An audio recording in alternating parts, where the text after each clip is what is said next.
Today, we are making this floating image gallery using everyone's favorite animation tool, Gsap. In HTML, create a div with the class of image gallery. Place all your images inside it using the image tags. You can ignore these extra elements, they are just here for the aesthetics.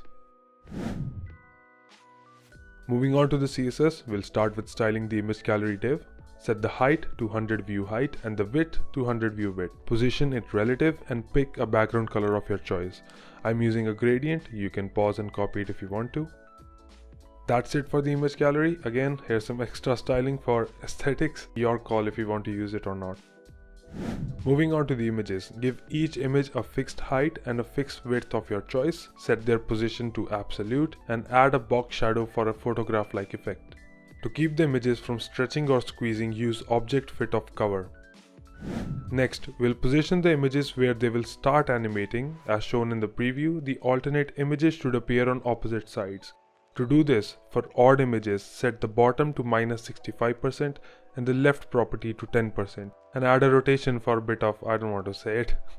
For even images, use the same bottom position but align the right position to 10% and rotate in the opposite direction. And this places the images correctly, and that's it for the CSS.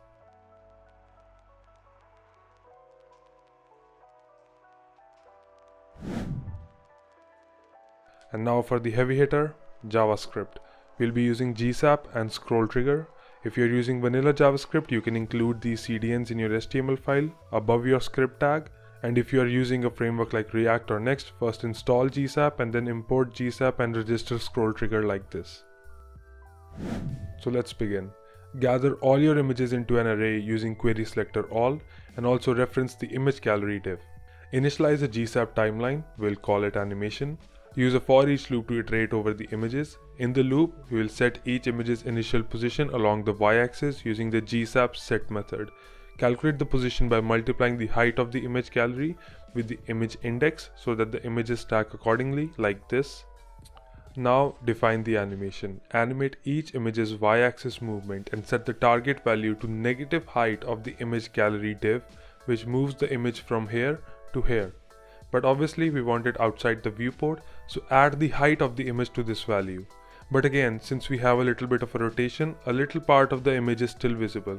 To remove that completely outside the viewport, we'll multiply the height of the image by a constant, maybe like 1.5, and that will ensure a complete exit of the image at the end of the animation.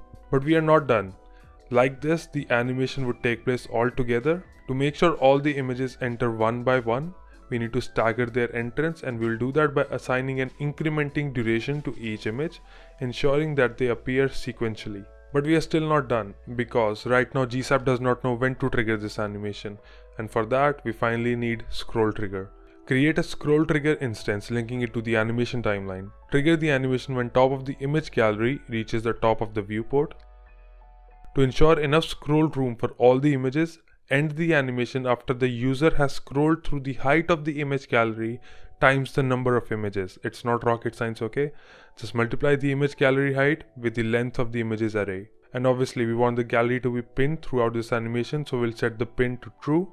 And since we don't have the smooth effect right now, we will add a scrub value of 1 second. This will desynchronize the scrolling of the user with the animation, giving it that silky smooth feel, and that's it. You have your floating image gallery. Thank you for watching. Hope you subscribe, like, and share the video. And I'll see you in the next one. Bye.